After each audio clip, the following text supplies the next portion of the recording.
Welcome to your YouTube channel DR math class. आज हम इस वीडियो में कक्षा 8 की प्रश्नावली 13.1 सीधा और प्रतिलोम समानुपात पढ़ेंगे। तो सबसे पहले हम ये जानते हैं समानुपात क्या होता है। तो अनुपात होता है भाग के द्वारा हम जब तुलना करें तो उसको कहते हैं अनुपात। अब समानुपात देखेंगे, सीधा समानुपात होता है, एक होता है प्रतिलोम समानुपात। जब दो अनुपात आपस में बराबर हो तो वो कहलाएंगे समानुपात। अब इसमें होता है सीधा एक तो होता है सीधा समानुपात, या जिसको सीधा अनुपात भी बोल सकते हैं, या इसको प्रत्यक्ष अनुपात भी बोल सकते हैं। सीधा बोलो या प्रत्यक्ष बोलो, सीधा समानुपात या प्रत्यक्ष समानुपात या अनुक्रमानुपाती, ये सब एक ही है। तो प्रत्यक्ष अनुपात या सीधा समानुपात क्या होता है? जब एक वस्तु बढ़ रही है तो दूसरी वस्तु भी बढ़े। जैसे एक पेन का मूल्य 10 रुपए है तो दो पेन का कितना होना चाहिए? 20। दोनों बढ़ रहे, ये एक बढ़ गया तो दूसरा भी बढ़ रहा, तो ऐसे अनुपात को कहेंगे हम प्रत्यक्ष अनुपात। और 13.1 में हम प्रत्यक्ष अनुपात यानी सीधा अनुपात ही पढ़ेंगे।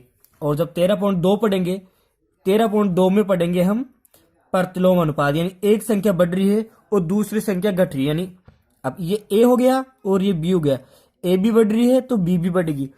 और प्रतिलोम में क्या होगा? ए प्रोपोर्शनल 1/b, ये समानुपात का चिन्ह है, यानी इसका व्युत्क्रमानुपाती, इसको बोलेंगे व्युत्क्रमानुपाती। ये हम 13.2 में पढ़ेंगे। 13.1 में इतना ही है सीधा अनुपात, यानी ए प्रोपोर्शनल बी, दोनों संख्या बढ़ेगी, एक बढ़ेगी तो दूसरे भी बढ़ेगी, और वो बराबर अनुपात में होनी चाहिए। इन दोनों का अनुपात निकालेंगे तो बराबर आएगा। जैसे अब 1 का 2 का अनुपात निकालेंगे तो क्या होगा? 1/2, इधर हो जाएगा 10/20। अब इसको हल करेंगे तो 10 से कम 10, 10 दूनी 20, ये दोनों संख्या बराबर आ रही है, इसका मतलब ये प्रत्यक्ष अनुपात में है। अब हम इसका प्रश्न 1 हल करेंगे। एक रेलवे के निकट एक कार पार्किंग शुल्क इस प्रकार है। एक रेलवे स्टेशन है, उसके अंदर कार पार्किंग इस प्रकार है। 4 घंटे का 60 रुपए लेता है। 4 घंटे का कितना किराया है पार्किंग शुल्क? 60 रुपए। 8 घंटे का 100 रुपये, 12 घंटे का 140 रुपये और 24 घंटा का 180 रुपये। तो हमें ये दिख रहा है ये प्रत्यक्ष अनुपात में नहीं है, क्योंकि यह 4 का डबल हो रहा है 8, लेकिन यह 60 का डबल नहीं हो रहा है। लेकिन इसको हम हल करेंगे। हल करने के क्या करेंगे? हम इनका अनुपात निकालेंगे, 4 का 60 का अनुपात निकालेंगे। कैसे निकालेंगे? 4 और इसको बटा में लिख देंगे, 4/60। इधर 8 का 100 का निकालेंगे, 8/100, और ये 12/140 और ये 24/180। अगर ये सभी बराबर है तो हम कह देंगे प्रत्यक्ष अनुपात में है, और बराबर नहीं तो लिख देंगे प्रत्यक्ष अनुपात में नहीं है। अब इसको हल करेंगे। 4 का भाग 4 में देंगे 1 बार, और 60 में देंगे 4 का भाग 2 15 बार। तो इसको हल करेंगे तो आ जाएगा 1/15। इसी प्रकार 8 में किसका भाग जाएगा? 4 का। 8 में 4 का जाएगा 2 बार, और 100 में 2 का जाएगा, वो 4 का जाएगा 25 बार। इसी प्रकार इनमें भी 4 का भाग जा रहा है, तो 12 में 4 का भाग जाएगा 3 बार, और इसमें जाएगा 35 बार। यह जाएगा 3/35। इसी प्रकार 24 और 180 में हमें लग रहा है इनमें 12 का भाग जा रहा है, तो 12 का 24 में देंगे 2 बार, और 180 में देंगे 15 बार। 15 × 12 180। हाँ, तो अब देखो यहाँ 1/15 आ रहे हैं, या 2/25, 3/35 और 2/, ये सभी बराबर नहीं है। अगर एक भी बराबर नहीं होता तो हम कह सकते हैं प्रत्यक्ष अनुपात में नहीं है। सभी बराबर होना चाहिए, यहाँ पर तो कोई भी बराबर नहीं, तो हम बराबर को काट देंगे, ये बराबर नहीं है, तो लिख देंगे अतः ये प्रत्यक्ष अनुपात में नहीं है, लिख देंगे अतः ये प्रत्यक्ष अनुपात में नहीं है। अगर ये सभी बराबर होते तो हम कह सकते थे ये प्रत्यक्ष अनुपात में है। जैसे 1/15, यहाँ पर भी 1/15, 1/15, 1/15 ये आता, तब हम लिखते हैं ये प्रत्यक्ष अनुपात में है। प्रश्न नंबर 2। एक पेंट के मूल मिश्रण के 8 भागों में लाल रंग के पदार्थ का एक भाग मिलाकर मिश्रण तैयार किया जाता है। जैसे एक 8 रंगों का एक पेंट है जिसमें कुछ 8 कलर है, उनमें से लाल रंग का कितना कलर है, एक भाग लाल के है और 7 रह जाएंगे बाकी। तो 8 में से एक भाग होगा लाल का। निम्नलिखित सारणी में मूल मिश्रण के वे भाग याद कीजिए जिन्हें मिलाए जाने की आवश्यकता है। जैसे लाल रंग के पदार्थ का भाग दे रखा है सारणी में 1 और मूल मिश्रण के हो गए 8। जब लाल रंग के 4 होंगे तो मूल मिश्रण के कितने भाग होंगे, जब लाल रंग के 7 होंगे तो मूल मिश्रण के कितने भाग होंगे, ये हमें सारणी को पूरा करना है। तो इसके लिए हम एक सारणी और अलग से बना लेंगे। अब देखेंगे, अब इसका अनुपात निकालेंगे तो अनुपात हो जाएगा पहले में 1 के 8 का, तो ये हो जाएगा 1/8। अब यहां है 4, तो 1 को कितने से गुणा करेंगे तब 4 आएगा, तो आप कह देंगे 4 से गुणा करेंगे तो ये इसका 4 गुना, तो हमें नीचे भी 8 को भी 4 से गुणा करना पड़ेगा। तो 1 को 4 से गुणा किया तो 4 और 8 को 4 से किया तो 32, तो ये 4 ऊपर ही और यहाँ कितना आ जाएगा 32। इसी प्रकार ये 1 का 7 गुना है तो हम 8 का भी 7 गुना करेंगे, तो 1/8 है और 7 गुना करेंगे दोनों जगह। तो 1 को 7 से गुणा किया तो 7 और 8 को 7 से किया तो 8 7 56, तो यहां लिख देंगे 56। इसी प्रकार ये 12 है तो 1/8 गुणा, अब 1 का गुणा कितना है 12 गुना और नीचे कितना हो जाएगा, नीचे भी 12, यानी सेम संख्या होगी। यहाँ 1 का 12 गुना होगा तो 8 का भी 12 गुना होगा, तो 12 एकम 12 और 12 × 96, तो यहाँ लिख देंगे 96 96। इसी प्रकार 20 का निकालेंगे तो 20 को भी हम क्या करेंगे 8 से गुणा कर देंगे, तो 20 को 8 से गुणा करेंगे तो हो जाएंगे 20 × 160। तो हमने क्या किया है, इसमें प्रत्येक संख्या को 1/8 है तो हम प्रत्येक संख्या को 8 से गुणा कर दिया, यानी 4 को 8 से गुणा कर दिया, 7 को 8 से गुणा कर दिया, 12 को 8 से गुणा कर दिया, 20 को 8 से गुणा कर दिया। तो ये इसका अपना सही आंसर हो जाएगा। प्रश्न नंबर 3, प्रश्न 2 में यदि लाल रंग के पदार्थ के एक भाग के लिए 75 ml मूल मिश्रण की आवश्यकता है तो मिश्रण के 1800 ml में हमें कितना लाल रंग का पदार्थ मिलाना चाहिए। अब अपने पास में एक तो है लाल रंग का मिश्रण, एक हो गया मूल मिश्रण, तो हम लिख देंगे लाल रंग का मिश्रण, लिख देंगे लाल रंग का पदार्थ, और दूसरा अपने पास में है मूल मिश्रण। मूल मिश्रण किस में है ml में, तो लिख देंगे ml में यानी मिलीलीटर में। अब देखिए लाल रंग के भाग कितना है अपने पास में 1, तो मूल मिश्रण कितना होना चाहिए 75 ml, तो इसको एक ये ml यहां लिख दे तो 75 आ जाएगा। अब इसको सारणी के द्वारा करेंगे तो आपको अच्छे से समझ में आएगा। इसी प्रकार अब आगे है मूल मिश्रण कितना होना चाहिए 1800, मूल मिश्रण में लिख देंगे अपन 1800 और लाल रंग के भाग हमें चाहिए, तो हमें कितना लाल रंग का पदार्थ मिलाना चाहिए, तो उस लाल रंग के पदार्थ को हम x मान लेंगे, तो इसको हम सारणी के द्वारा बना लेंगे। तो लाल रंग का एक पदार्थ होगा तो मूल मिश्रण होगा 75 ml। जब मूल मिश्रण 1800 ml हो तो लाल रंग का पदार्थ हमें ज्ञात करना है, जो ज्ञात करना है उसको हम x मान लेंगे। अब देखेंगे सीधा अनुपात है प्रत्यक्ष, देखो सीधा अनुपात कब होगा जब दोनों संख्या बढ़े। देखिए लाल रंग का 1 होगा तो मूल मिश्रण 75, जब लाल रंग मूल मिश्रण बढ़ेगा तो हम जानते लाल रंग भी बढ़ेगा, यानी दोनों संख्या बढ़ रही है। जब दोनों संख्या बढ़ेगी तो ये हो जाएगा सीधा अनुपात, तो यहां लिख देंगे सीधा समानुपात।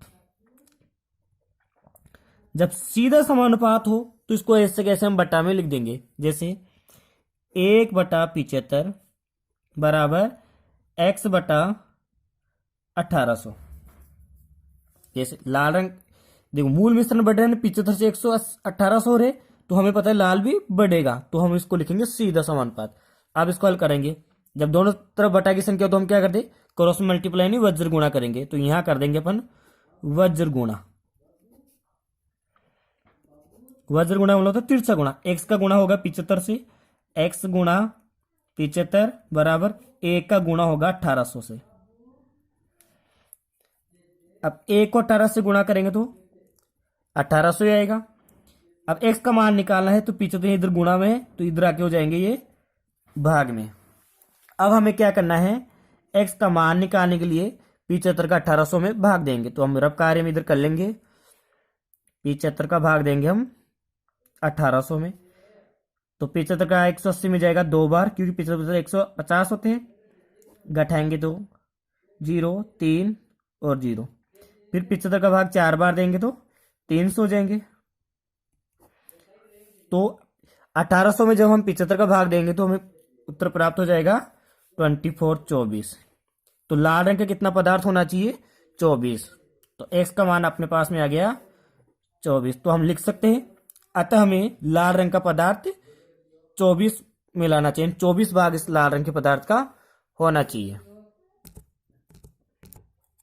प्रश्न नंबर 4, किसी सॉफ्ट ड्रिंक फैक्ट्री में एक मशीन 840 बोतलें 6 घंटे में भरती है। एक मशीन है, 840 बोतलें कितने समय भरेंगी? 6 घंटे में। तो वह मशीन 5 घंटे में कितनी बोतलें भरेगी? तो इसको भी हम प्रश्न 3 की जैसे सारणी में व्यवस्थित कर लेंगे।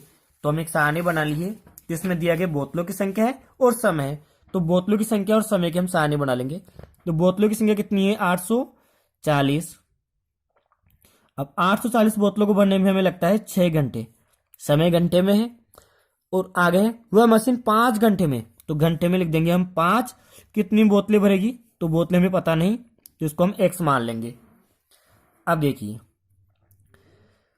समय देखेंगे। पहले समय 5 घंटे से 4 घंटे हुआ, और इधर बोतलों की संख्या भी कम होगी, क्योंकि अब 1 घंटे में जितनी भरेगा तो 2 घंटे में बढ़ेगा, 3 में बढ़ेगा, 5 में जितनी भरेगा तो 6 में ज्यादा भरेगा, 5 में कम भरेगा, 6 में ज्यादा भरेगा। तो दोनों संख्या सेम बढ़ रही है, तो यहां हो जाएगा सीधा समानुपात। दोनों संख्या एक साथ बढ़ी एक साथ घटे, तो वहां होगा सीधा समानुपात। तो सीधा समानुपात में हम ऐसा कैसा ही बट्टा में लिख देंगे 840/6 बराबर x/5। अब क्या करेंगे? वही वज्र गुणा कर देंगे। वज्र गुणा करने पर यानी तिरछा गुणा करेंगे, x का करेंगे 6 से, तो x गुणा 6 और 840 का करेंगे 5 से, 840 गुणा 5। अब हमें चाहिए x का मान, तो x बराबर इसको ऐसा कैसे ले देंगे 840 गुणा 5 और बटा में आ जाएगा 6। तो 6 का भाग देंगे 84 में, तो 14 6 की 84 यानी 140 बार। 6 का भाग 840 में कितने बार गया? 140 बार। अब 140 को हम किससे गुणा कर लेंगे? 5 से गुणा करेंगे, तो x बराबर 140 गुणा 5। तो 140 को 5 से गुणा किया तो 14 पंजे 70, x बराबर 700 हो जाएगा। 140 को 5 से गुणा किया तो 700। तो वह 5 घंटे में बोतलें कितनी भरेगी? 700 बोतलें भर सकेगी वो मशीन। प्रश्न नंबर 5, एक बैक्टीरिया या जीवाणु के फोटोग्राफ को 50,000 गुणा आवर्धित करने पर उसकी लंबाई 5 सेमी हो जाती है। एक बैक्टीरिया है जिसको हमने को 50,000 गुणा बढ़ाया है, गुणा आवर्धित करने का मतलब होता है जूम करना, उसको बढ़ाया है। तो एक फोटोग्राफ को हमने 50 गुणा आवर्धित किया है किसी जीवाणु को, तब उसकी लंबाई कितनी हुई है? 5 सेमी, जैसा कि चित्र में दिखाया गया है। इस बैक्टीरिया की वास्तविक लंबाई क्या है? पहले तय करेंगे बैक्टीरिया की वास्तविक लंबाई। तो बैक्टीरिया की वास्तविक लंबाई क्या होगी? यानी उसको a गुना बढ़ाया है। हमने कितना गुना बढ़ाया है? 50,000 गुना। तो a गुना की हम मान निकालेंगे, तो इसके लिए हम क्या करेंगे? इस 5 सेमी में 50,000 का भाग दे देंगे, तो लिख देंगे बैक्टीरिया की वास्तविक लंबाई। तो हमने बताया 5 में किसका भाग दे देंगे? 50,000 का। अब 5 का 50, 5 में 5 का भाग एक बार जाएगा, तो कितने हो जाएगी? 1/10,000। तो ये आगे हल हो जाएगा 1/10,000, क्योंकि 5 का भाग में हमने 5 में दिया एक बार, और ये 0 ऐसे कैसे हो जाएंगे? तो 1/10,000 सेमी। अब इसको क्या करेंगे? थोड़ा हम मानक रूप में बदल लेंगे। तो नीचे कितने 0 है? 4, तो हम लिख देंगे 10 की घात। जब नीचे 0 हो तो घात होगी माइनस में। हमने 12वीं प्रश्नावली में देखेंगे इसको, 12वीं प्रश्नावली में किया था हमने, वैसे इसको मानक रूप में बदल देंगे। 10 की घात कितनी हो जाएगी? -4 सेमी। देखो माइनस क्यों लगा, क्योंकि बटा में, जब बटा में घात संख्या होती है तो वह माइनस में होती है ऊपर जाके। अब आगे इसका दूसरा प्रश्न है, यदि फोटोग्राफ को केवल 20,000 गुना आवर्धित किया जाए। अब आगे एक प्रश्न और पूछा है, फोटोग्राफ को कितना गुना आवर्धित किया जाए, 20,000 गुना, तो उसकी आवर्धित लंबाई क्या होगी। तो जो जीवाणु है उसकी आवर्धित लंबाई हमें ज्ञात करनी। 50,000 गुना करने पर तो 5 सेमी होती है, तो 20,000 गुना करने पर कितनी होगी। तो इसके लिए हम पहले की जैसे एक सारणी तैयार करेंगे। तो सारणी तैयार कर ली, जीवाणु का आवर्धन। तो जीवाणु का आवर्धन कितना दिया गया है, 50,000, और जीवाणु की जो आवर्धित लंबाई होगी वो कितनी हो जाएगी, 5 सेंटीमीटर।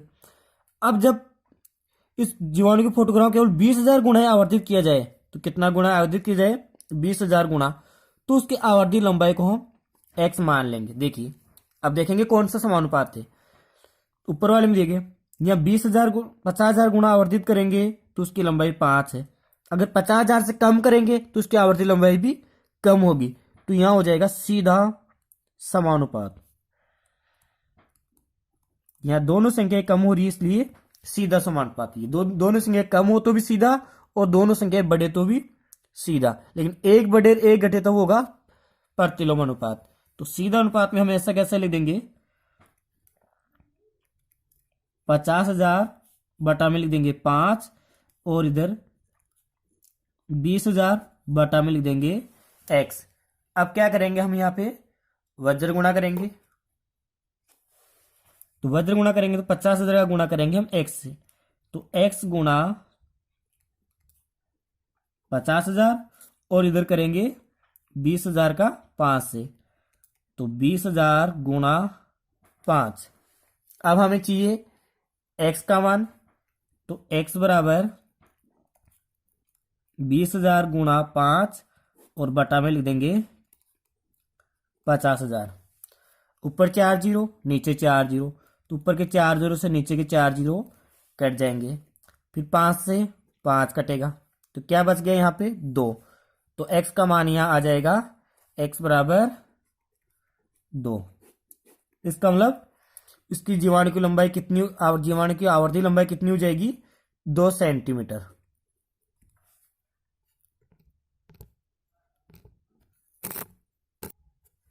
प्रश्न नंबर 6, एक जहाज के मॉडल में उसका मस्तूल 9 सेमी ऊंचा है।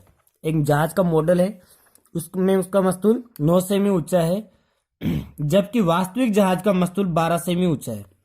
मॉडल में तो उसकी ऊंचाई 9 सेमी है, और वास्तविक जहाज की ऊंचाई होगी 12 मीटर। यहां मीटर आएगा, क्या आएगा, यदि जहाज की लंबाई 28 मीटर हो तो मस्तूल की लंबाई कितनी होगी। मॉडल की लंबाई, यानी मॉडल में बतानी है। जब वास्तविक जहाज की लंबाई 28 मीटर हो तो उसमें मॉडल की लंबाई हमें बतानी है कितनी होगी। तो इसके लिए हम सारणी बनाएंगे जिसमें लिख देंगे मॉडल की लंबाई और जहाज की लंबाई। तो हम सारणी बना लेंगे, मॉडल की लंबाई सेंटीमीटर में है, कितनी है 9 सेंटीमीटर, तो जहाज की लंबाई हो जाएगी उसमें 12 मीटर, ये मीटर में होगी।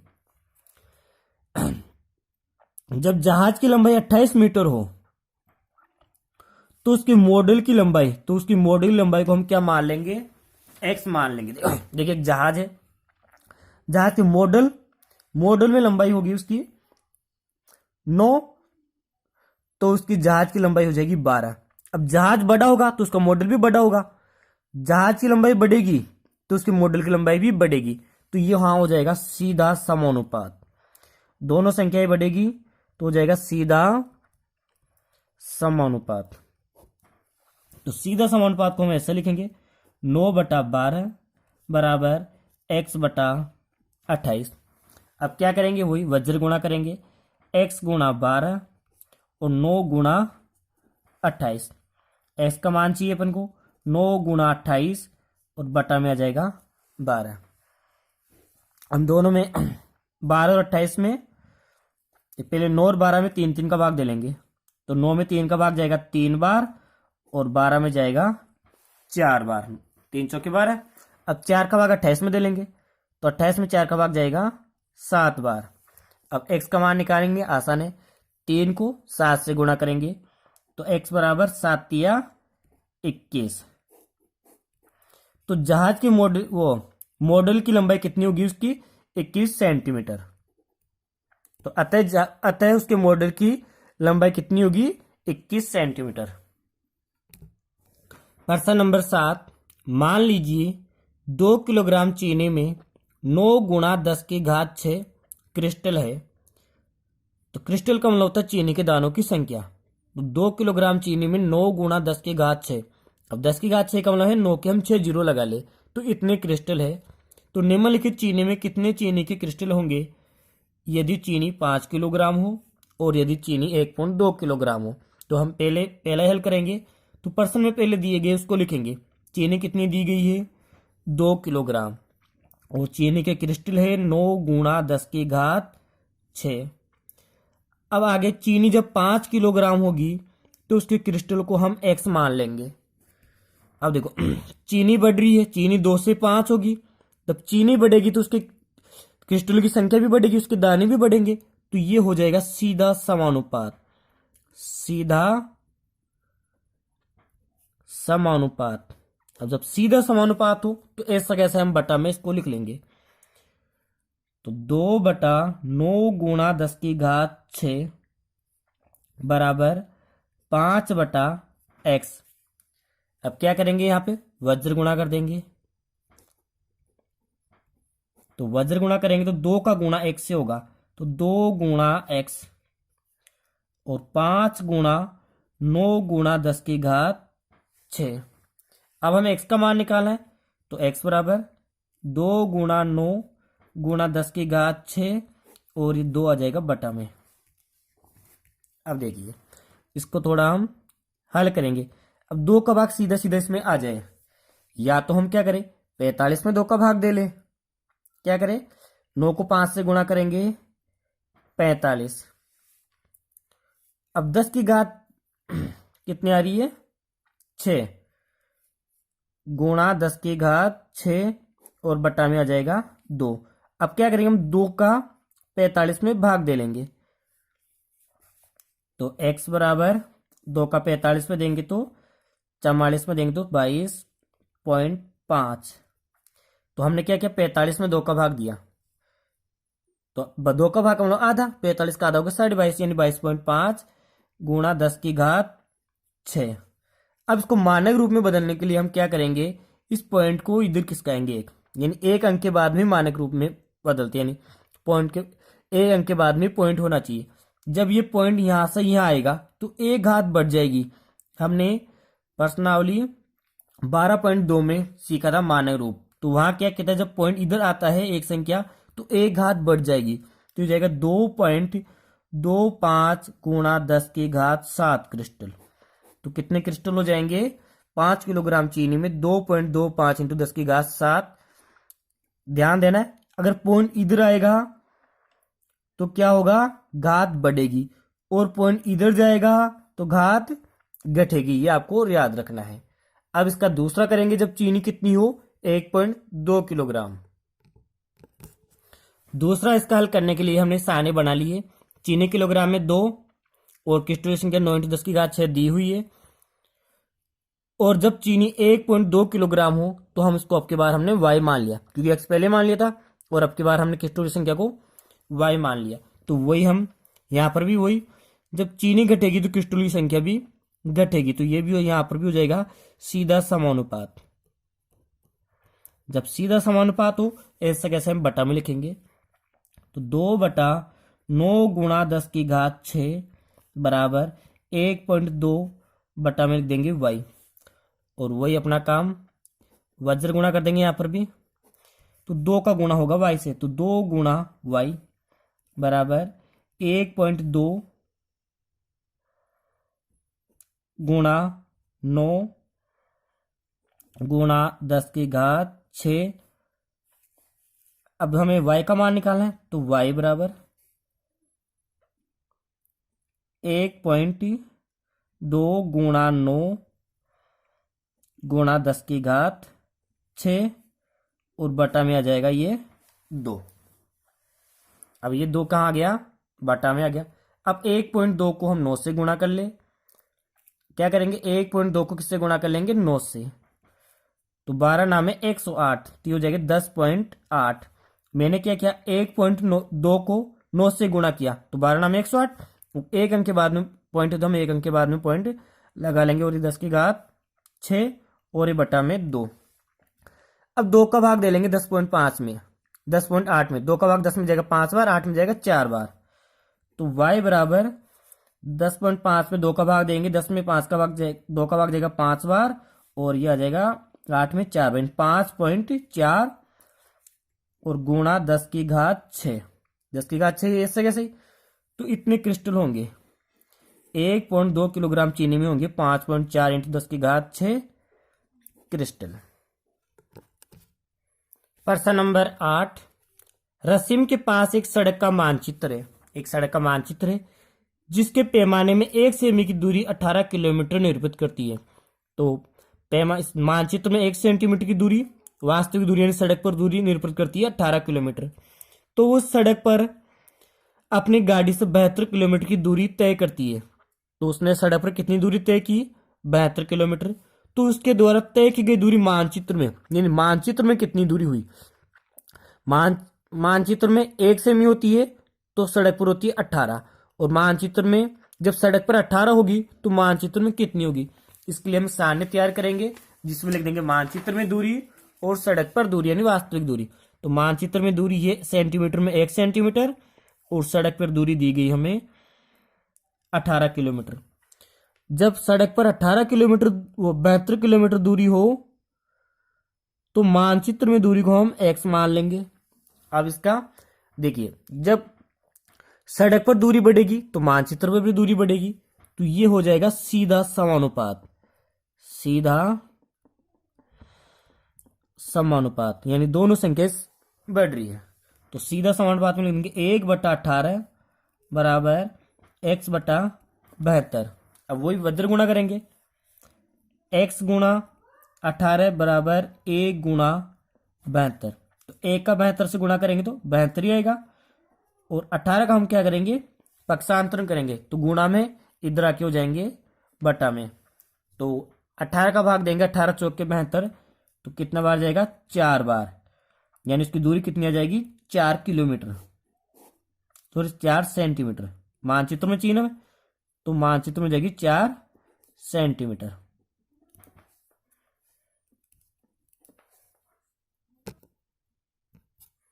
प्रश्न नंबर 9, एक 5 मीटर 60 सेमी ऊंचे ऊर्ध्वाधर यानी खड़े खंबे की छाया की लंबाई 3 मीटर 20 सेंटीमीटर है। एक खंबा है 5 मीटर 60 सेमी का जिसकी छाया की लंबाई है 3 मीटर 20 सेंटीमीटर। उसी समय ज्ञात कीजिए जब 10 मीटर 50 सेमी ऊंचे एक अन्य खंबे की छाया की लंबाई, उसी समय एक 10 मीटर 50 सेमी का एक खंबा है, उस समय उसकी छाया की लंबाई हमें ज्ञात करनी है। तो इसके लिए हम एक खंबे की ऊंचाई और छाया की लंबाई की एक सारणी बना लेंगे। तो खंबे की ऊंचाई कितनी दी गई है, 5 मीटर 60 सेमी, तो इसको हम ऐसा लिख देंगे 5.60। तो उस समय छाया की लंबाई में लिख देंगे 3.20 सेमी। तो पहला क्वेश्चन है, तो 10 मीटर 50 सेमी ऊंचे एक खंबे की लंबाई, तो ये खंबे की ऊंचाई है 10.50, तो खंबे में लिख देंगे 10.50। तो उस समय छाया खंबे की छाया की लंबाई को हम मान लेंगे x। तो देखिए जब खंबे की लंबाई ज्यादा होगी तो उसकी छाया की लंबाई भी ज्यादा होगी।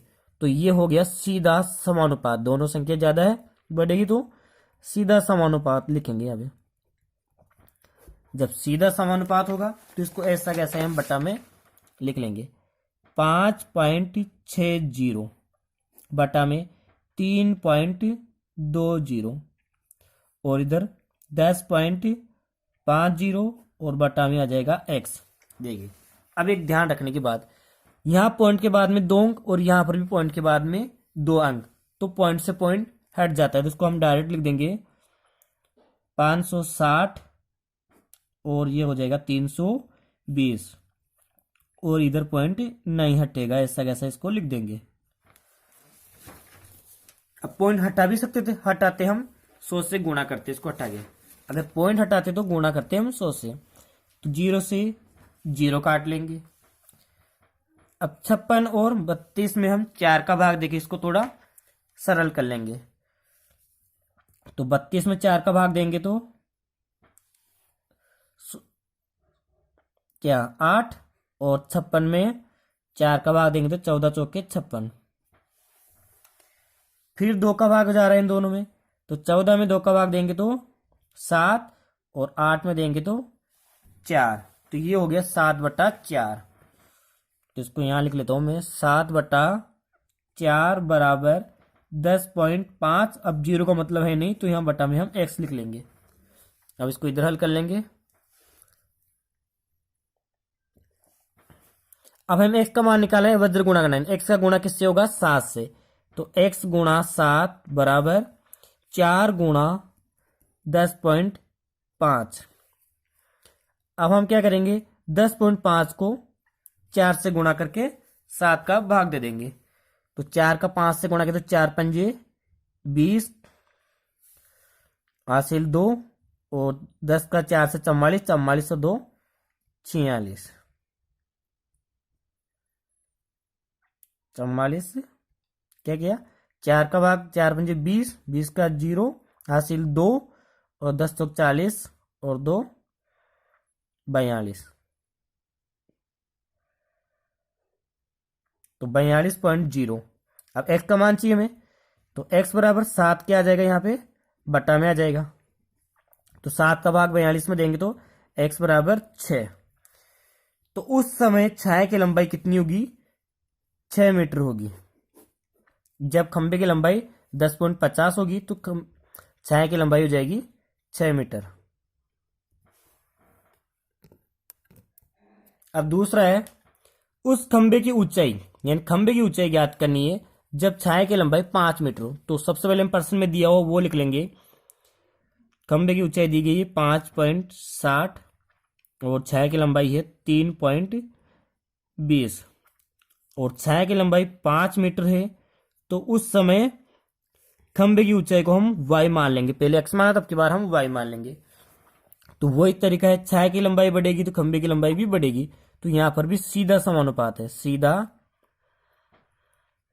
समानुपात। तो सीधा समानुपात में वैसे वैसे ले देंगे, 5.60 3.20 बराबर y/5। वही हम वज्र गुणा करेंगे, y का 3। तो वज्र गुणा करने से पहले हम थोड़ा और इसको सरल कर लेंगे, पॉइंट से पॉइंट हटा के। तो 560 और ये 320, और y/5। 0 से 0 काट लेंगे, और कितने का भाग दिया था पहले हमने? 4 का। तो अब की बार डायरेक्ट हम 8 का दे लेंगे। तो 7 8 56, और 7 8 चौके 32, 7/4 आ गया। इसको हम लिख लेंगे एक बार, 7/4 बराबर y/5। अब हम वज्र गुणा करेंगे, तो y का किससे करेंगे? इधर कर लेंगे, y गुणा 4, y गुणा 4 बराबर 7 गुणा 5। तो 7 पंजे 35, तो y बराबर 4 इधर आ जाएगा भाग में। अब 4 का भाग हम दे लेंगे 35 में। 4 का भाग किसमें दे लेंगे? 35 में। तो 8 चौके 32, कटाए तो 3.0, और 7 चौके 28, फिर 2 0, 4 पंजे 20, 8.75। तो y का मान आ जाएगा 8.75 मीटर। तो उस समय खंबे की ऊंचाई होगी 8.75 मीटर, यानी 8 मीटर और 75 सेंटीमीटर। या इसको ऐसा लिख सकते हैं, 8 मीटर 75 सेंटीमीटर। प्रश्न नंबर 10, माल से लदा हुआ एक ट्रक 25 मिनट में 14 किलोमीटर चलता है। यदि चाल वही रहे तो वो 5 घंटे में कितनी दूरी तय कर पाएगा? तो इसके लिए हम सारणी बना लेंगे, समय और दूरी। समय दे रखा है, दूरी दे रखी है। समय मिनट में है, दूरी किलोमीटर में है। तो समय कितना 25 मिनट लेता है, तो वह 14 किलोमीटर चलता है। अगर वो 5 घंटे चले, 5 घंटे, तो यहाँ समय हमने मिनट में लिखा है तो इसको मिनट में बदलेंगे। तो कैसे बदलेंगे? 5 × 60। तो 5 घंटे और 1 घंटे में होती है 60 मिनट। तो अब ये हो गए 5 × 60 मिनट हो गई। तो कितनी दूरी तय कर पाएगा उसको हम x मान लेंगे। अब इसको हल करेंगे तो 25/14 ऐसा कैसा लिख देंगे? 25/14 और 5 को इससे गुणा करेंगे तो 6×5 = 30, 300/x। 5 को 60 से गुणा करके 300 मिनट हो गई है, यानी 5 घंटे में 300 मिनट। अब इसका वज्र गुणा करेंगे, x का गुणा 25 से, x गुणा 25 बराबर 14 गुणा 300। अब x का मान निकालना हमें, 14 गुणा 300 बटा में आ जाएगा, ये गुणा में तो बटा में आ जाएगा। अब 25 का भाग दे लेंगे 300 में। 25 का भाग 100 में कितने बार जाता है? 4 बार, और 300 में जाएगा 12 बार। अब क्या करेंगे? 14 को 12 से गुणा कर लेंगे, 14 गुणा 12, तो 12 चौके 48 हासिल 4, और 12 4 16, 168 किलोमीटर। तो 5 घंटे में कितनी दूरी तय कर पाएगा वो? 168 किलोमीटर की दूरी तय कर पाएगा।